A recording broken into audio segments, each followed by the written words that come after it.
Okay, well, can everyone hear me? Yes? I think we're going to get started because we got pretty delayed and we're going to need to hurry up because the next group will want to come in.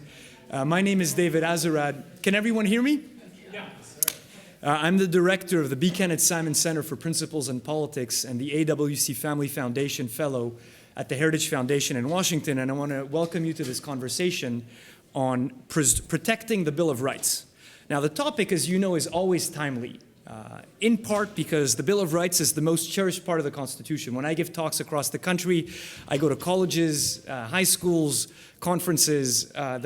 One thing I know for sure is that no one knows anything about America and the founding, but if they have any vague, nebulous knowledge of anything, it pertains to the Bill of Rights. I mean, that you can always count on. It's also always timely because this year is a special year for the Bill of Rights. Does anybody know why? So this is another thing I love to do, is to school Americans on their history. I'm from Canada, so I always get a little kick out of schooling Americans. Exactly. This 2016 is the 225th anniversary of the Bill of Rights. So the first Congress meets in Federal Hall in New York in March of 1789. And by September, they've sent out to the states 12 amendments for ratification. Next pop quiz question. What is the first state to ratify the amendments? So it's kind of, you know?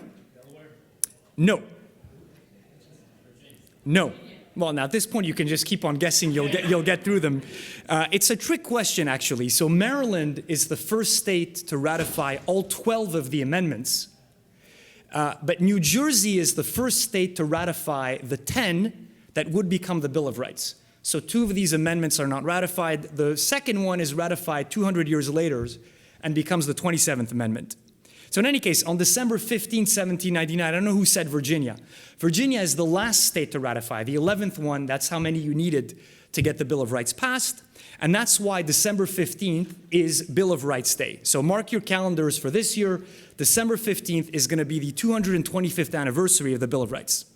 Now, the subject is also timely because many of the cherished protections in the Bill of Rights face serious threats. I was in a meeting last December that was absolutely surreal. I was at a meeting at the Heritage Foundation with some folks from the National Archives. That's the very nice neoclassical building on Pennsylvania Avenue, and if you go to the Rotunda, you have original copies of both the Declaration of Independence and the Constitution.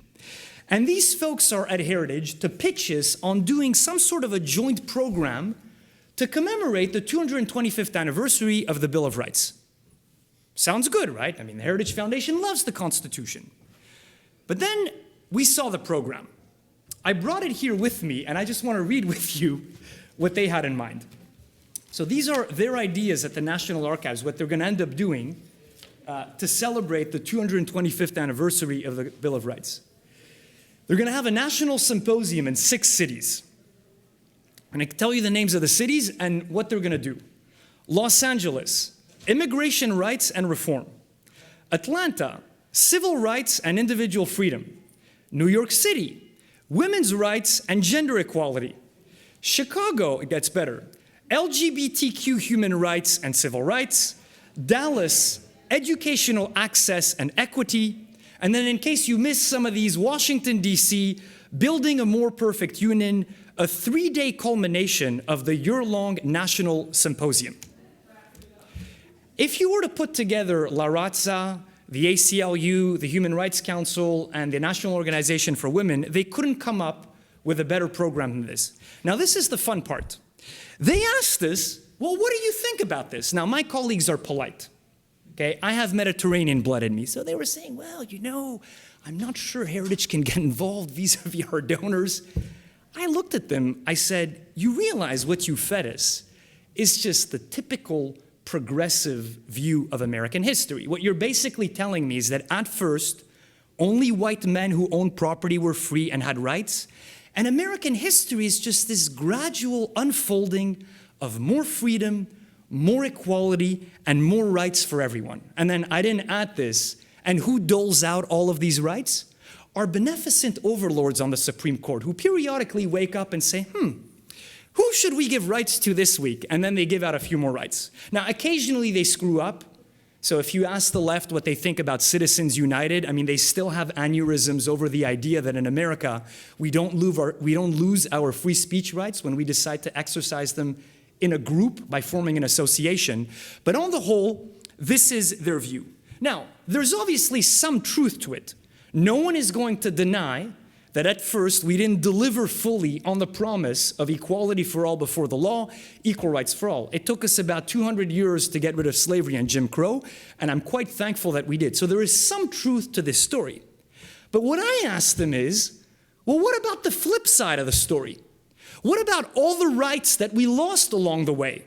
What about the economic liberties that were taken away from us by the courts and by Congress? Can you sell your labor at whatever price you want in America? Can you say, you know what, I'm only worth $5 an hour? No, you can't. Can you decline to join a union if you're in a state that is not right to work in America? No, you can't. And even if your state is right to work, can you say, I refuse to have the union represent me? No, because in all 50 states, even the ones that are right to work, only the union represents you. And if you don't like seniority and you prefer merit pay, well, tough luck, buddy, you're straight out of luck. What about the loss of our political liberties? Why is it that we have this complete mess that is campaign finance laws that have taken away from me the liberty that I had in this country for about 2 centuries to spend my money whichever way I want when it comes to political speech?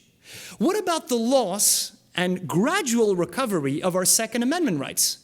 It was only in 2008 and 2010 that the Supreme Court woke up and said, it turns out that the Second Amendment protects an individual right to own firearms and wasn't designed to allow militias to purchase weapons.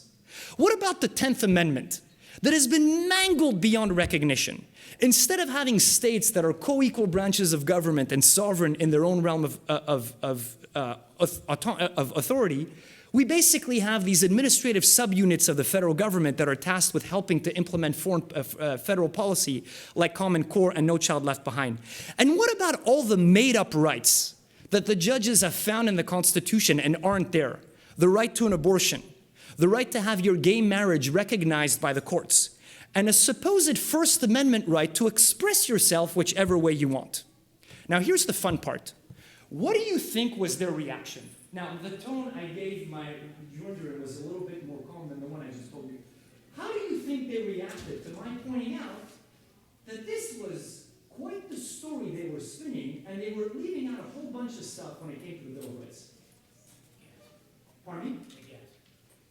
What do you mean by that? They were aghast. Couldn't believe it. They couldn't believe what? Somebody would have that claim. Why? So this was one of the great epiphanies I've had in my life. This was all news to them. They were scribbling this down. I mean, the light bulbs were, they had never heard this.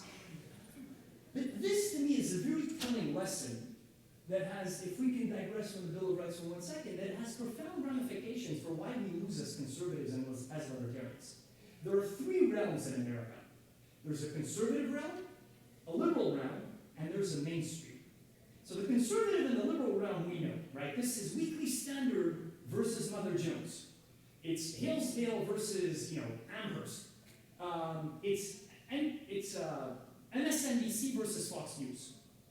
But then there's this whole thing called the mainstream, where there's the mainstream media, there are many universities, museums, government institutions. And these people don't know that they're liberal. You can't be conservative in America and not know it. That is absolutely impossible. No amount of homeschooling in Hillsdale can do that to you. However, it turns out you can spend your whole life in America and not know you're a liberal because they control. Hey, we are recording, so if you step away from the mic. Oh, okay. Well, then I will come back. I thought it was would. a wireless mic. Okay, no, that's fine. I'll come back here. I thought it would make it more engaging to move around a little bit. So this to me was a real epiphany that they didn't know this. And it gets worse. I told them, well, if you want some different events to do, I got loads of ideas. Why don't we do an event on how we're losing our religious liberty in America? Why don't we do an event on how we're losing our Second Amendment rights are threatened? What was their reaction? Oh, we can't do that. I mean, that's going to generate controversy. You could do the LGBTQ event in Dallas. That's cool. That's nonpartisan. That's normal. But if you were to do the abortion event, if you were to do the real rights that are in the Constitution, that's going to generate controversy because this is kind of conservative agitprop. I digress because the point is not to wax about this, but I did want to point this out. What I want to talk about is the threats to the Bill of Rights, and I think this program that they had in mind gets to it. Now, the Bill of Rights itself is a big thing, okay? There are no threats to the Bill of Rights. The Third Amendment, for example, is doing just well and has been doing just well for 225 years. We've had loads of bad things happen in America, and the left embraces all sorts of crazy ideas, but quartering troops in your home isn't exactly on the top of the Bernie Sanders agenda, so we don't need to focus on that one. I want to draw your attention to what I believe are the most serious threats to the Bill of Rights, and that is the First Amendment. Now, that could change. I mentioned that on the Second Amendment, things got better with 2 Supreme Court decisions. Do you know by what margin they were decided? District of Columbia versus Heller and McDonald versus Chicago, 2008 and 2010? 5-4s. Which means that if they were to be decided today, they would be 4-4s. Which means that if the next president doesn't nominate the right type of justice, they're going to be 5-4s in the other directions. And I don't need to tell you how progressives look upon firearms. To quote our president, people like us cling to our guns and our religion, which is very telling. We cling to our First Amendment and our Second Amendment, which brings me to my point. The real big threat right now is the First Amendment. Religious liberty and free speech are in the crosshairs of the left. And these are recent developments. If you look at the trajectory of government and of liberty in America in the 20th century, we lost our economic liberties, we lost our political liberties, but religious liberty fared pretty darn well. And free speech was put a serious dent into with all the campaign finance stuff, but it still emerged largely unscathed insofar as we are one of the rare Western nations that doesn't have hate speech laws that criminalize hate speech in America.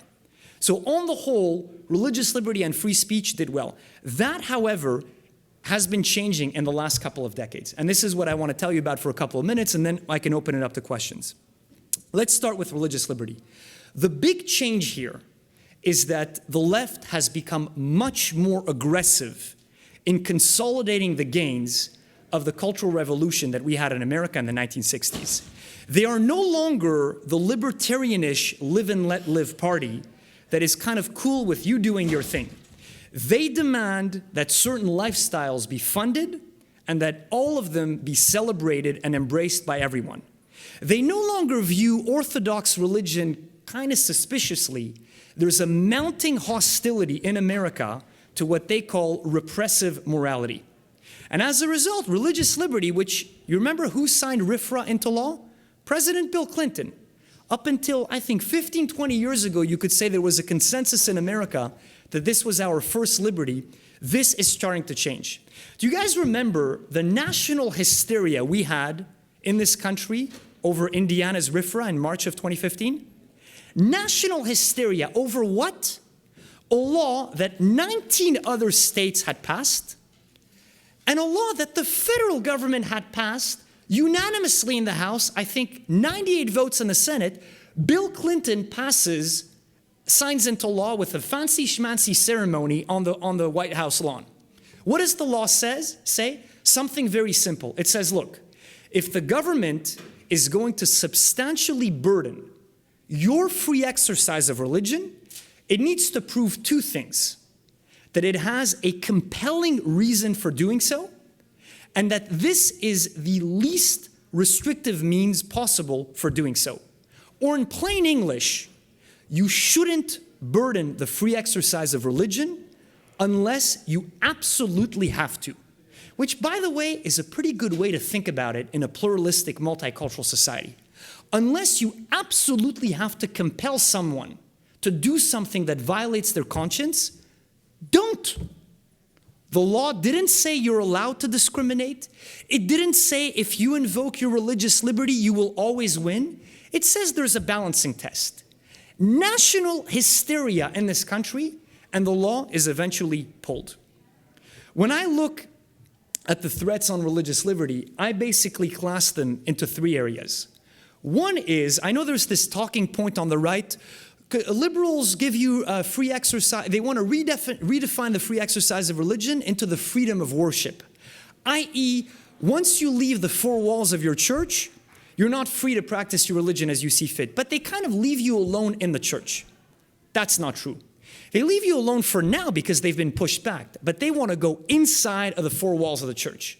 Obama and Holder got more 9-0 decisions slapped into their faces, I think, than any other administration.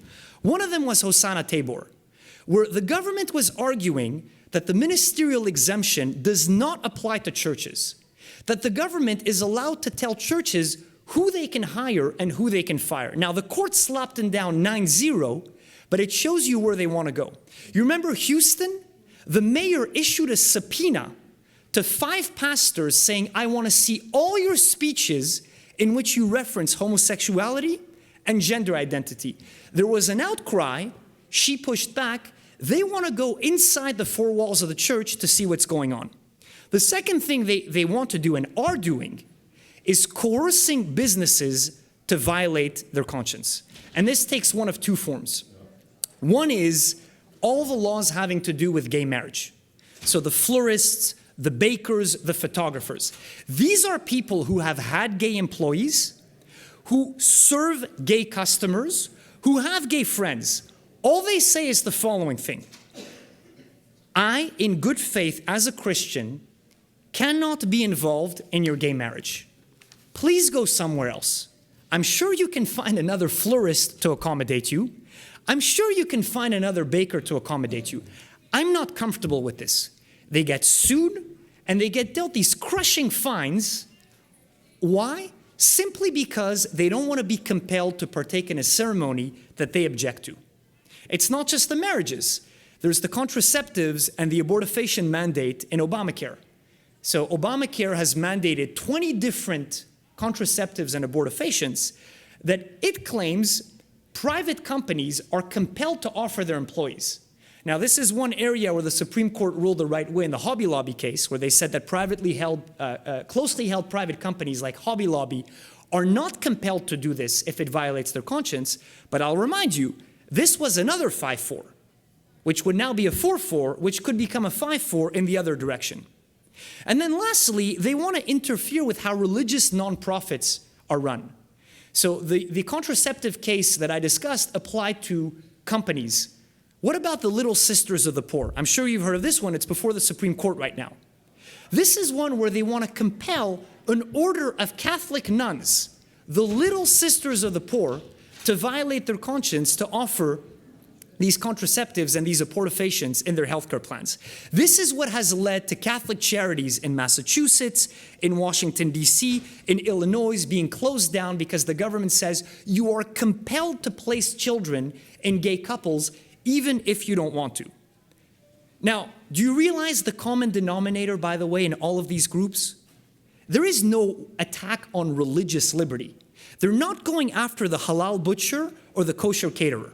They pick their victims very shrewdly. They go after Christians. Because to be anti-Christian is one of the last acceptable prejudices in America. You can make fun of Southerners and you can make fun of Christians. That's fine. Anything else, your career is over. Oh, and you can be an atheist, of course. But if you go after any particular group but these two, you're killed. They know exactly what they're doing in targeting these groups. I wouldn't call these threats right now existential threats, but it gives you a sense of where the left wants to go. I'll end by talking about free speech. There, the threat comes from two different directions. One is a familiar one that they want to intensify. So this is the money and politics angle. So the left says, you know, it's not bad enough that we have all these limits, that we have the FEC, campaign finance laws, this complete mess that prevents you from using your money to fund political speech as you see fit. They want to take it to the next level. So as you know, they want to repeal Citizens United. Citizens United, by the way, all it said is that you don't lose your free speech rights when you form an association. when you form a corporation. It doesn't say that corporations are human beings. It doesn't say that the ACLU is allowed to vote in American elections. It says that the ACLU is allowed to own property. And it says that the ACLU is allowed to fund speech as it sees fit. This, according to the left, has to go. And they don't stop there. 2 years ago, in the United States Senate, Harry Reid proposed an amendment to the Constitution that would have gutted the First Amendment. It said that, I want to quote to you, Congress and the states would be allowed to regulate how money is raised and spent, quote, by candidates and others to influence elections, end quote. You tell me where you draw the line at that standard.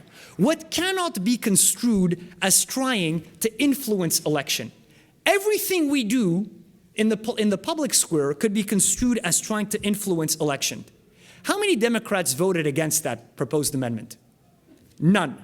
Every single Democrat in the Senate voted for the first time in our history to gut the First Amendment. Now, thankfully, the amendment died in the Senate, but it shows you where they want to go. They want to put a serious dent on the ability of citizens to spend their money as they see fit to support political speech. And all of this, here's the fun part.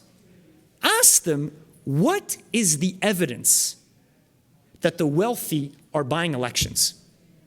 Can you remind me how many delegates Jeb Bush got with the $130 million that his Right to Rise super PAC? $130 million got him 4 delegates. By my math, that's about $35 million per delegate. That's a lot of money.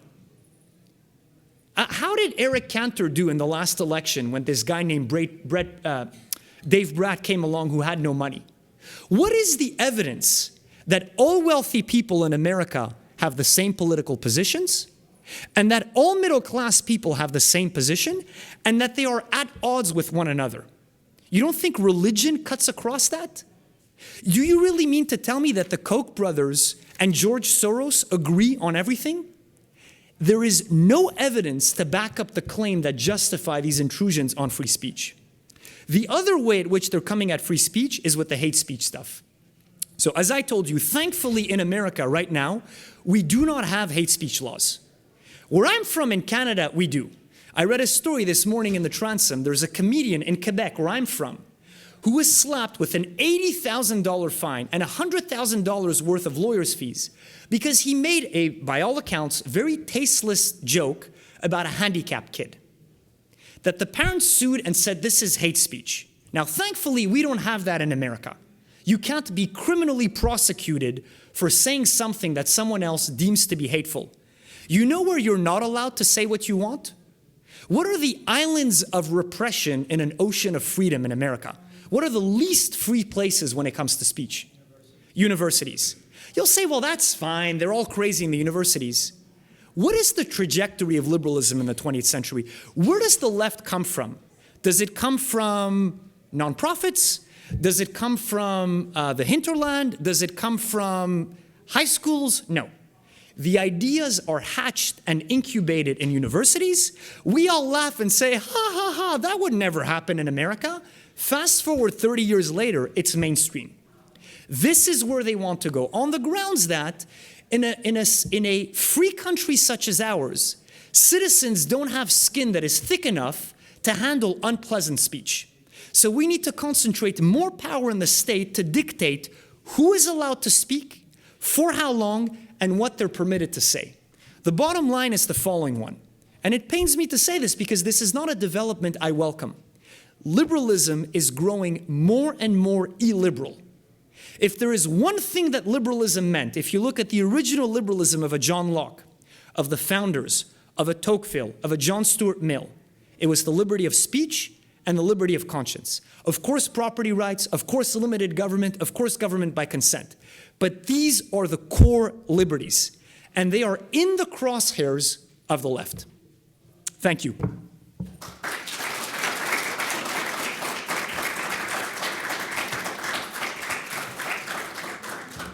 So I can take a few questions before the next group comes on. Yes, young man.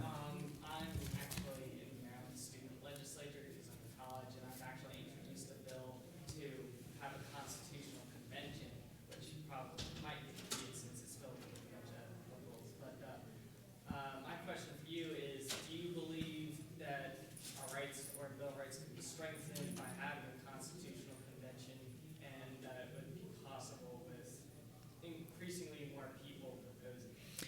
So look, in theory, yes, but in practice, isn't our Bill of Rights, as it's written on paper, pretty fantastic? So the problem are not the words on the Constitution. The words on the Constitution are pretty awesome. We haven't really changed them.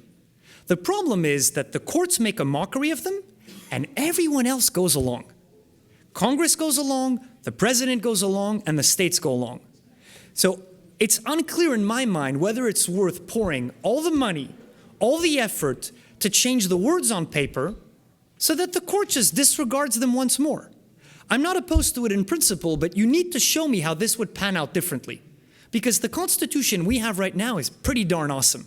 It's basically the Constitution that our founders gave us.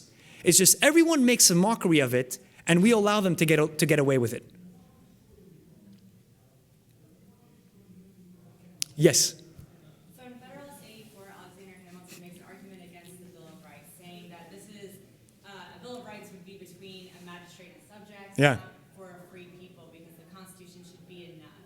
And everything that you talk about, we're focused a lot on the Bill of Rights, and I wonder, just for a theoretical exercise, had Alexander Hamilton's suggestion, instead of Madison, that we don't have a Bill of Rights, that we keep the Constitution, because everything that's expressed within the 10 articles are already within the Constitution itself, would we not have a government trying to redefine the words of those? No, it would be much worse. So first of all, that's not Hamilton's paper. I mean, it's Publius. They wrote jointly, and Madison was also opposed to it. So they are right in theory. In a government such as ours, we don't need a Bill of Rights because the government only has the powers that it has. So the argument is, of course you can't restrict free speech. Who even gave you, where in Article 1, Section 8 does it say that the government shall have the power to police speech? So in theory, they were right. In practice, they both switched because they realized this was necessary to get the Constitution ratified. And more importantly, with the wisdom of 200 years of hindsight, thank God we've got the Bill of Rights. Because it has acted as a bulwark. We have freer speech in America, I think, than anywhere else in the world, both in terms of not having hate speech. And look, our campaign finance system is a mess, but it's better than it is in Canada. In Canada, for example, the government declares elections, and you are forbidden from campaigning outside of election season. So they declare an election, I don't know, 30, 40 days before the election starts. You are not permitted to campaign beforehand. We don't have that in the US. So I'm very glad we have the Bill of Rights, even though in theory Hamilton and Madison were right.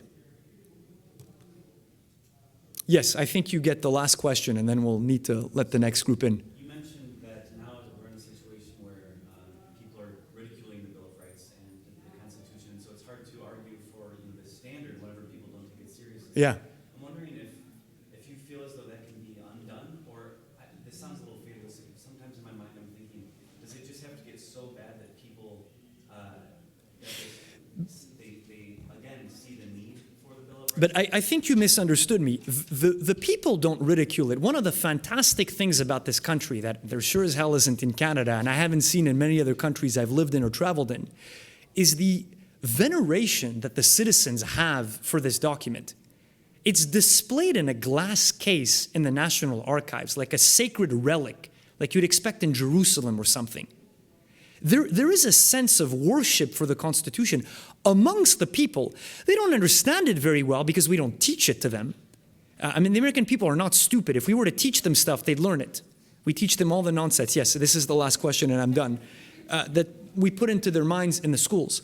I'm saying that the elected officials make a mockery of it in practice. They pay lip service to it. Everyone loves the founding, but they read, Nancy Pelosi found Obamacare in the Declaration of Independence. I mean, they just don't take the words on paper seriously. But one thing we have going for us is there is a strong popular prejudice in favor of the Constitution.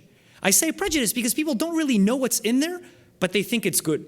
And that works in our favor. What we need to do is to get those in power to take the words seriously. So appoint and confirm more originalist judges. Have more members of Congress who understand that they're a co-equal branch of government and not a subordinate lackey to the Supreme Court. Not have presidents like Bush when he signed McCain-Feingold and said, this pretty much I think is unconstitutional, but hey, I'm just the president of the United States of America. That's not my job to determine the constitutionality of legislation. That's for the Supreme Court to do. No, you veto it. If you think it's unconstitutional, you veto it. Thank you very much.